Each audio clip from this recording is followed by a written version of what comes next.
Yo, yo, yo, out here by the basketball hoop, cars driving by. But today we have another very special episode because we have the CEO of SlabStox in the building. Aaron Nowak is on the show. Enjoy.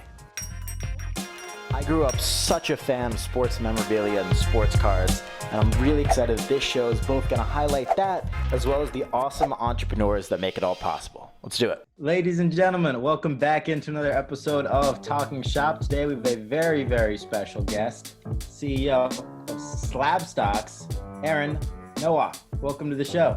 Hey, thanks for having me on, Buster. I'm really excited. So let's just dive in to the origin of SlabStox here. How did it begin? Man, well, I guess you can go all the way back to when I was 10. Started collecting cards really hard when I was 10 with my brother. He trailed off. I kept going, opening, retail packs back in 2008 when you could actually get them. Now you can't get any retail packs at Target or Walmart. I'm sure you know that. Yeah. Just collecting, got into high school, started to do some buying and selling, in the sports card world, trying to make some profit here. Went to a couple of nationals in Chicago and Cleveland.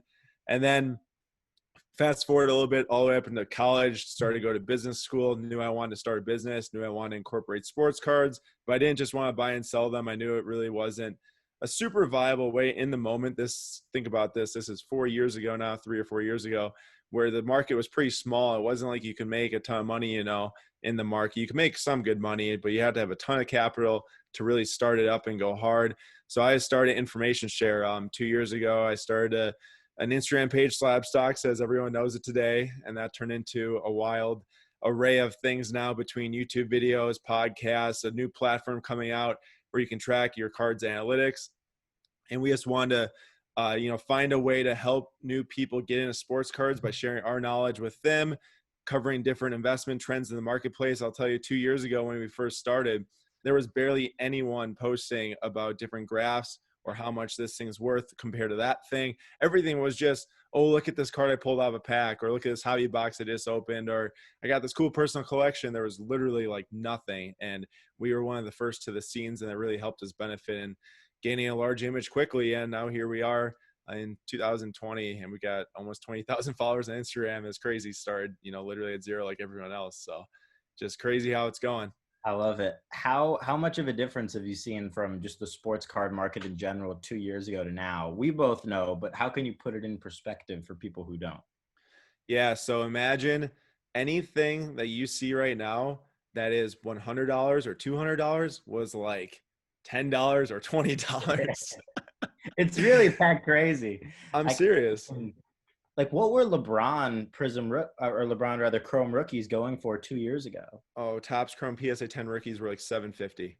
Jesus Christ. Yeah, they were around 750, 800, and then they moved up to they were only at $1,200 a year later. I'm pretty sure they went from around 800 to 1,200 from 2 years ago to 1 year ago, and now from 1 year ago today they're 1,200 to 15,000, 14, 15,000. So That's what they're sitting at right now? Yeah, they're up to 13 to 15 depending on the sale of the center, who's selling it. Oh my God. Yeah, it's crazy. That's crazy. I know. So literally you can just term it as market explosion from 2 years ago to today, and everything that comes with the hobby, the industry, what's going on. Our page, other people's pages have literally seen just expansion like we could never imagine. I mean, I never thought we'd be at 20K followers in a year and a half to 2 years from when we started this. It doesn't make any sense, but it's awesome. It makes sense now seeing everyone coming into the market, but it's really, really awesome. Yeah, man. How do you think most of these people are discovering the hobby? Like, where do you think this traffic is coming in from? Yeah, so I think it was around April of last year when Gary Vee, obviously a lot of people know him, started to really post about cards. And he's one of the really big first people that had a ton of followers on Instagram and social media, YouTube channels that really started to push them to people who had no idea what sports cards even were. I mean, I was doing my part in trying to build it up. We gained a kind of respectable following between that time, but it was all the card people. Everyone that was following me, or following us, I should say, since it's me and my team, everyone that was following us were in the hobby. I would always see like Card Collector 5 or, all these other sports card related Instagram pages. I swear over the past 8-9 months, 90% of these accounts that are following our page now are all, personal pages. They're getting into cards for the first time and want to learn more. So it just started, really a year and a half ago. Gary started to say some stuff. Other people started to see it in the, big business area. And now it's just been expanding to so many different pages, sports pages, all these different places you're seeing sports cards now. It's really wild to me. And I mean, it's amazing to see, and I hope it keeps going. I know it will, but it's crazy seeing everyone come in. It's just so many different social media outlets are talking about it. Totally. Do you think it's at all dangerous for people who don't know anything getting into it? Oh, it's Can for you get sure. burned? It's for sure dangerous. I mean, I've been doing this now for 10 to 12 years, really inside the market, but people that just enter in and want to go spend $100, $200 who don't do all that introductory research that you need, or you spend 8, 10 years learning all the mistakes you can make. Because really it's either you have to make the mistakes and learn from them, or you have to learn somehow before you make the mistakes. You have to do one or the other. And for me personally, it was making the mistakes as I've been doing this for so long. But Same. I'm glad I made them all, because now I can help teach others, what not to do or what to do. Yeah, man. I think the biggest lesson that I've ever learned from, and I'm curious what yours is as well, but mine was not to impulse buy. Like always, like sit back, take your hands off the keyboard, make it a little bit more difficult to buy it. Like don't just perfectly link your PayPal, make it so you actually have to go online and do it so you know you want it. Um, don't see a guy hit a crazy 3 and go spend $2,000 on his rookies. Like actually check the population reports and everything. Mm-hmm. And definitely also, one of the biggest things that I keep seeing reiterated even through this show is not to follow what other people are saying. It's like if somebody says invest, don't invest, because that means that other people are probably doing it, and that's just gonna mean you're buying at the top and you never want to buy. Right. Exactly. Yeah. I mean, we even reiterate that to our followers. If our followers see our information we put out, we can't cover the entire marketplace right now. We only have 3 people on the team. 2 of us are full-time, one's part-time. So we can't even hit on every single thing in the market. We try to urge everyone to read our posts, to watch our videos, listen to our podcasts, and then do more research on top of that to learn as much as you can before making those decisions. Like you said, with the impulse buying. I mean, you can't just go and read a post from us or someone else and see a card and say, oh, that looks kind of good, I want to buy it. You got to do your research with eBay. Where were these cards selling for 2 weeks ago, 3 weeks ago? Is this something I want to jump into? Let me learn how many of these are in existence. If there's like thousands upon thousands out there, maybe it's a very volatile card that one market downturn and it loses 50% of the value. For me personally, going through the years of buying and selling, of course, over the past 9 months, I haven't bought and sold as much because I've been really focusing, and our team has been on helping others buy and sell. Other than soccer, I was in soccer pretty hard for the past 9 months. Something I learned and I see all the time is that don't wait for the peak. You will never be able to predict the peak of a sports card value. You just have to know what profit you're comfortable with. Take the profit, move the investment to something else, and try to redo it, recycle it, keep on going, reinvesting. Because if you just always sit on the same 3 cards to try to hit the peak, you're either 1, never going to make moves and get more cards or build up a collection.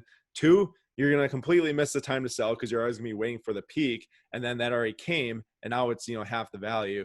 Or 3, I guess like I said, honestly, I just think the stagnant, like if you're really stagnant with it, you can't really build and keep on progressing. I think you have to do it to learn from it. So it's not even a monetary thing. Sure, monetary, you can get more money by selling it, taking small profit here, putting it somewhere else.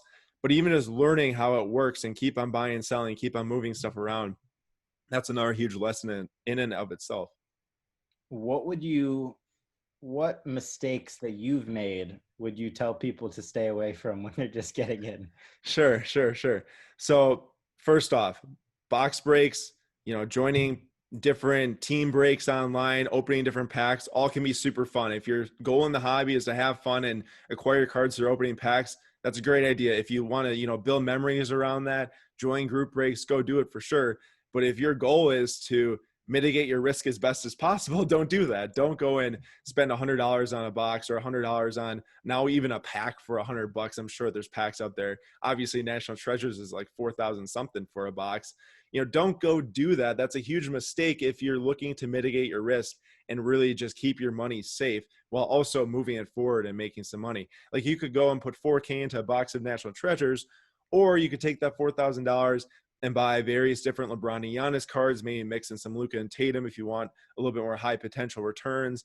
There's so many ways to spend the money, not on boxes. And then another point would be learn the different sets, the different parallels, learn what people want to buy and what the demand, where the demand is, because you might look at, a Prism Silver, and then you might compare it to something like a Prism Red, White, and Blue and say, wow, there's so many less red, white, and blues in that population report.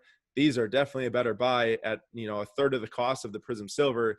Yet when the price goes up because Tatum plays super well or more people want to buy, they're not going to go and flock to the red, white, and blues.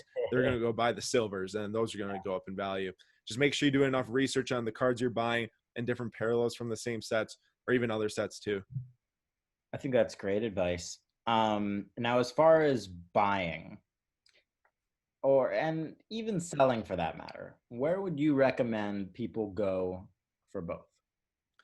So there's definitely many outlets out there. You got your eBay, you got your StockX now, you got your ComC, checking my cards, you got different Facebook groups, Instagram groups, any place where you can connect to people, honestly, you can buy and sell cards, Facebook Marketplace. In my experience, eBay, if I'm going to sit here and say, you want to spend most of your time in one place, it's going to be eBay. They have easily the most cards available that you can pick from. They have the most demand in terms of buyers when it comes to sell a card. And then also just the listings pop up so much more frequently on there versus these other places that the prices are going to be more timely with how the market's moving. And you can most likely stay true to what the market price is on there. And then just a little self-plug here. I know we might talk about this later, but we are releasing a platform in the next coming month that will aggregate eBay into a stock market like feel for sports cards, where it will pull all the data from eBay, separate it into different item pages, and it will keep that really high supply on eBay because there's millions of cards on eBay, while also keeping that really high demand, because whatever you list through SlabStox will go straight to eBay. Whatever's listed on eBay goes straight to SlabStox, as long as we have an active slab page for it, or whatever we're going to call it, to where the card is being tracked on our site. And we will be adding cards continuously. I'm thinking maybe 7,500 to 10,000 cards to start at the release in a month. But over time we'll build it up for sure. I love that, man. It's exciting. Yeah, I'm so excited. It's a dream of mine starting this was to do something like that. So just seeing it come to shape is really awesome. Wow. I'm excited to see it. Let's get into some more expert stuff. We've covered a bunch of stuff that I think will be really valuable for a lot of people getting in the hobby. But I want to talk about identifying high-end investments. Now, if you're a player, like a real player, you have to do a lot of research before you put anything over $1,000. It doesn't even matter. Anything that's a high-end investment for you, you have to put in a lot of research. What do you personally do when you're thinking about investing in a player big?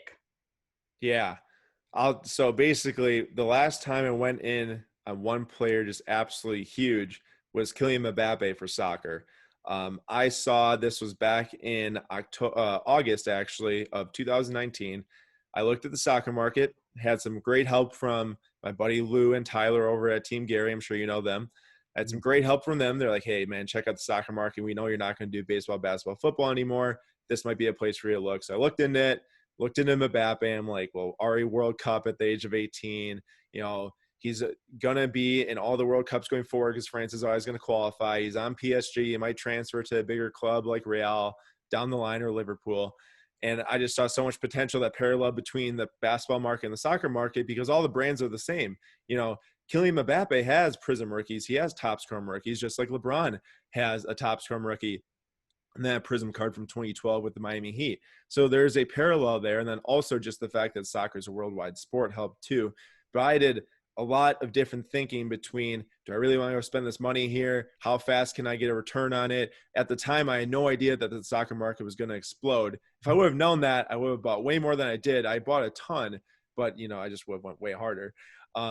And by doing all that research in between there, I ended up dropping like $7,000 some dollars on Kylian Mbappe, or $5,000 or something. And at the time, you could get a lot of cards from that. I was buying Prism-based rookies for $2 a piece. Now they're $125, $150 a piece. Yeah. So it obviously, it worked out extremely well. I will say that is not an expectation that most people can have going into the sports car market. That is like a once in a lifetime opportunity I had to buy a ton of soccer last August. But basically my point is that, Wow, that's yeah, I amassed like 500 single soccer cards that were, hand picked. I'm not talking just 500 random cards. I hand bought 500 different soccer cards and it worked out really, really well. So yeah, basically just make sure you spend your time looking at players, looking at different population reports, looking at all these different factors before jumping in on that huge investment. And then I'll say one more thing is that oftentimes you can get a read on the lower end market to see how the higher end market will react. So quick example of that, LeBron James Topps Chrome 2003 PSA 10. That thing went from like $9,000 to $14,000 in the matter of like 2 weeks, I think, over the last 2 to 3 weeks. Everything above that, refractor, X-fractor, black refractor. Of course, these are now we're talking like $50,000 to $100,000 cards. All those get their adjustments later. So normally it's low end moves up faster. I say low end, I'm talking about a $9,000 card, but let's just say it's not as good as the other ones.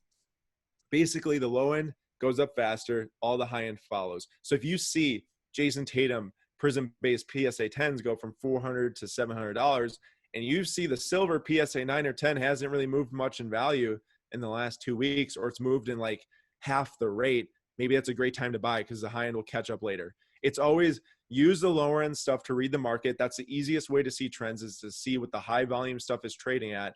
Apply those percentages of how that stuff is growing to other higher end cards, and then you can kind of read on how those will adjust off of that. A LeBron 2012 Prism base was what, $10 a few months ago? Yeah. All of a sudden, $1,000 out of nowhere 5 years after it came out. Yeah, it's crazy, man. It's wild how that stuff happens. I mean, we were looking at LeBron 2012 Prism helping people buy those back in February and March for $30. And now base, non-grader trading at 300 PSA 10s, like you said, or, I think that they're approaching 1,500 right now, maybe 12 to 1,500.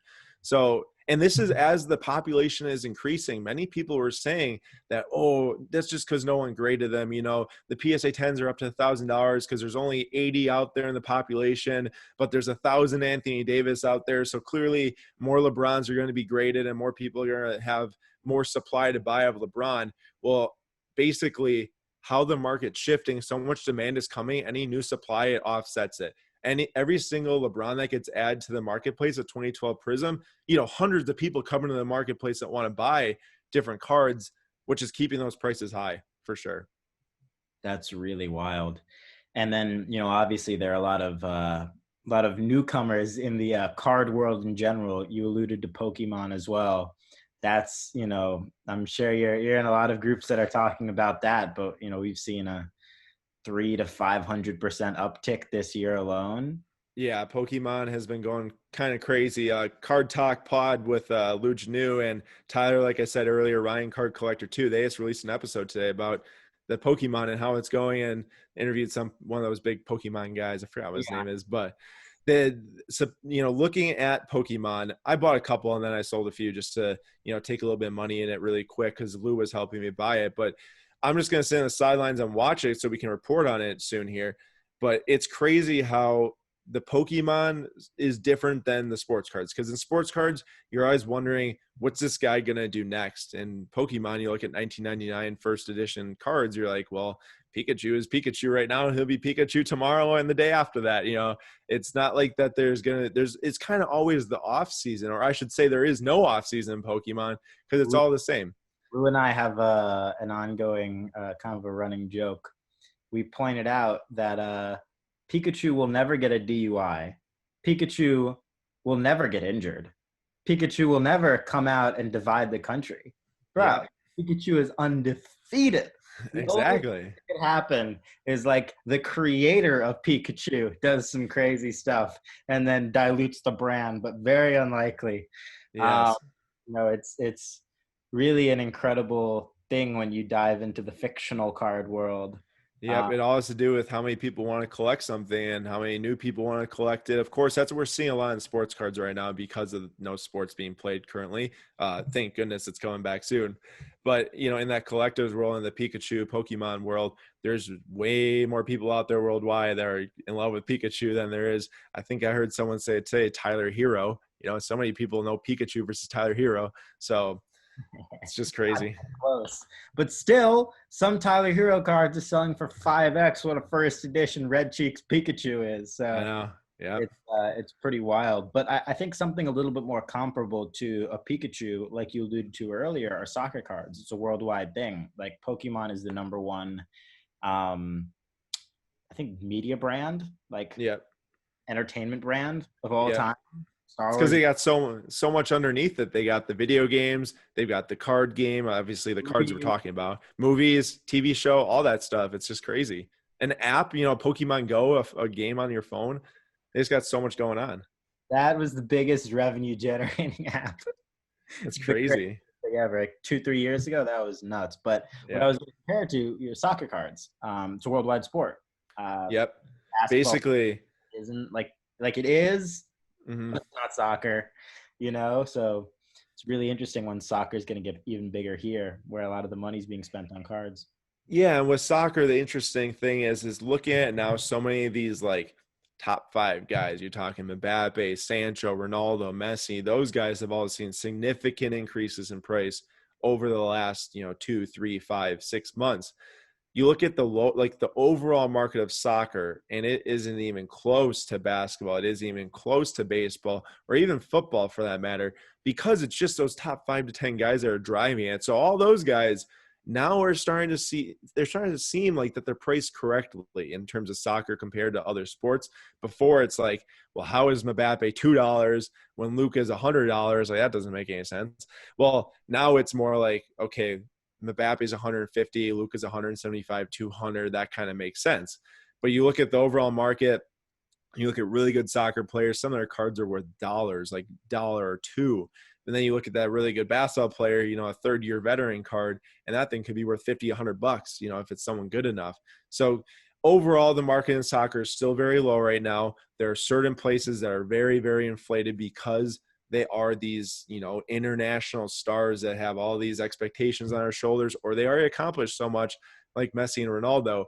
But then the overall market is still very, very low. So looking ahead, 2022 World Cup, that's going to be big for soccer cards. It'll be the biggest world event since soccer cards really became a thing, since they weren't really a thing a year ago. I mean, people had them. Obviously, there were collectors out there. But in terms of like major sports card people are trying to buy to make money on, they were not a thing. Now they are.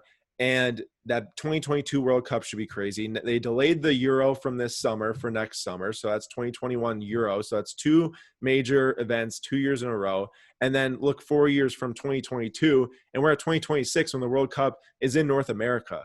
So if you're long on anything right now, it better be soccer for the amount you can buy in, because if you're long on basketball, your risk is a little higher because stuff is a little bit more expensive. But in soccer, you can go long on it and wait for 2021, 2022, 2026, and really see some giant overall market growth, in my opinion. I wanted to ask if you had any more cards nearby. I do. I would be honored if you would share them.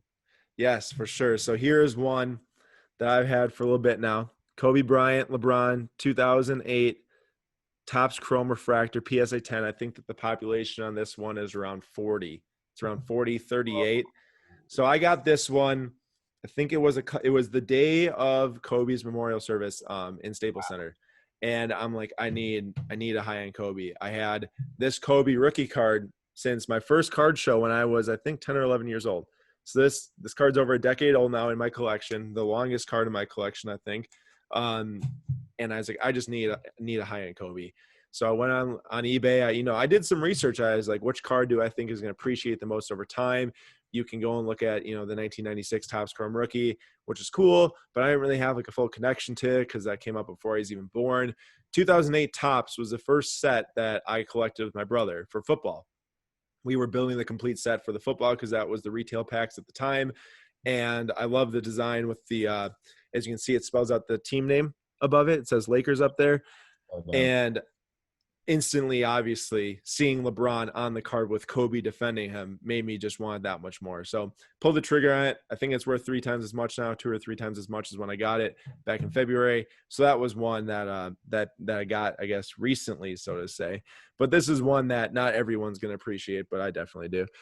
Christian Yelich, Superfractor, 2018 Topps Heritage, PSA 10. So this was the very first Milwaukee Brewers heritage card for Christian Yelich. I've always been a huge heritage fan. I know you had Tyler Wagner on the show recently. He's a big heritage guy for baseball too. So he really appreciates this. But what I'm going to hold now, I won't flip through every single one. This is all 16 Christian Yelich variations from 2018 heritage high number, PSA graded. I sent them all in at the exact same time. I bought them all raw. It took me 3 months to get them. Here's the gold, numbered out of 5. Jeez. Took me 3 months to get every single variation, and there's multiples out of one. No, just one of one. There's 2 numbered out of 5, 1 numbered out of 15, out of 25, out of 10. So it's a rare set, and I could not believe when they all came out within 3 months of when the set released. I did it in one semester at school, and I will actually continue the story here, and I will show the throwback variation. I don't know if you know what throwbacks are from Heritage.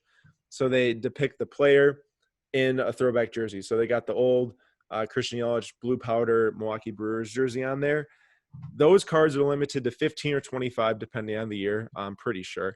And the card at the time of the release was around $250. So this was going to be one of the more expensive cards in the set. Most of them were maybe around $5 to $50. The Superfractor was like $250, which was a steal at the time. This one popped up on eBay for $2. No. Came up on eBay for $2. Yep. And I was like, there's absolutely no way that they were shipping me the throwback. It didn't say throwback in the title of the thing. It just said short print. And I was like, there's no way that they're shipping me the throwback. They did. And for $2, I got one of the most expensive cards in the set. So that definitely helped. But that was for sure. No. It wasn't my best buy in terms of like what yielded the biggest ROI. But in terms of like what I bought for the cheapest that was worth more at the time it's for sure that card. I couldn't believe it. $2 and it's a $250 card. What's your best return card of all time on that note? Ooh, best return of all time. So Kylian Mbappe this past March, I sold Prism-based rookies for $60. I bought for $2, and that was 30x on those. I took that money, and I bought a Blue Refractor BGS 10 Topps Chrome Kylian Mbappe for $1,500. I sold that for $7,500 2 months later. I also bought a Kylian Mbappe Refractor 2017 Topps Chrome rookie in December for $30, which I sent to BGS in, I want to say May. Came back at BGS 10, sold that for $3,450. So that was 80 into $3,450. Yeah. Wow. There's been some crazy. There's been some crazy soccer ROIs that I had over all those cards I bought, but yeah, it's wild. And I mean, the ones that are coming back from PSA, I've got some Prism-based Mbappes there. Bought for $2, great for $8. I'm in them for 10. PSA 10s are $550, $600 right now. Wow. I've still yet to send into PSA. How difficult is it to actually do it? So the submission I have coming back soon is I sent it on my own. It was a bulk sub. So I registered for a PSA membership last year, and it was $8 a card at the time. Of course, PSA has rose their prices since then. So now it's $12 to send in if you're a PSA member. But to get that $12, you have to have 100 cards to grade.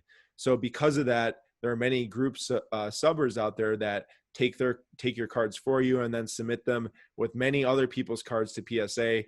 Big subber out there is Clay Cards. He sends like his last sub in June had 8,000 cards from other people. Everyone sent him his cards. He compiled it all, got all the paperwork done, shipped all to PSA. And that's really, the best way to do it, in my opinion, is to send a group subber. The only reason why I sent it in on my own was because I got it for $8 a card, because this was before they rose their prices, and I've had some experience with grading to where I felt comfortable with sending them in on my own. Some of those group subbers out there will look them over and help you, figure out what you should be sending into. Makes sense. That's smart. My last question here: what's your best piece of advice for those watching who want to get into the hobby, into the industry?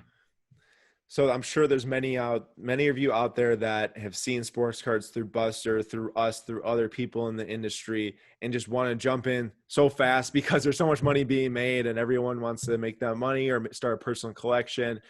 The best piece of advice is to either deal with making mistakes and learn from them, or to do plenty of research beforehand to where you feel completely comfortable. You see Gary tweet, this is a 40-hour research project before you buy anything. If you think about it, I spent 10 years learning this before I went public with some accounts talking about to others.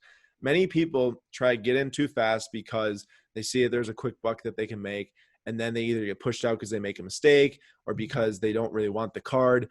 Really try to figure out what you're good at in the hobby, what you think you might be good at, and try to learn that really well, really, really well. Maybe if you're a diehard basketball fan and you know everything about some of these new rookies, take that knowledge and then apply it to some sports cards and learn which cards can go up in price when these players have breakout games. You know, which ones go up the fastest, which ones are the easiest to sell.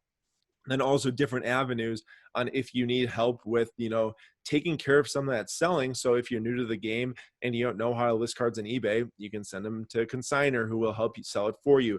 And if you're really just like, I know basketball really well, I want to spend all my time studying basketball, but I want to make money on it, you know, try to learn how to buy them, do that the best you can, and then maybe go that consignor route to where you can spend your time researching more basketball instead of, you know, trying to sell them and ship them and all that stuff. Basically, take what you're really good at and spend most of your time there. Try to incorporate cards how you can, and also be open to listening to others and learning. And that doesn't mean listening to others and doing exactly what they say when they say it. It means listening to others, taking it all in, and then making what's best for you, and, you know, building your own strategy is really what it comes down to. Do your research, my friends. Yeah. Thank you for coming on. Everybody follow at SlabStox on Instagram. And where else can people find you best? Yes, sir. SlabStox on Instagram, SlabStox on YouTube, and then SlabStox.com is where you can pre-register for a new platform coming out. That will be where you can buy and sell and track your investments for sports cards. So I'm really excited. Thank you so much for having me, Buster. Of course. Thank you. All right, guys. See ya. Big thank you to Aaron once again for coming on the show. Hope you guys enjoyed. And here, I'm gonna test my luck real quick. If I make this, nothing happens. See you guys.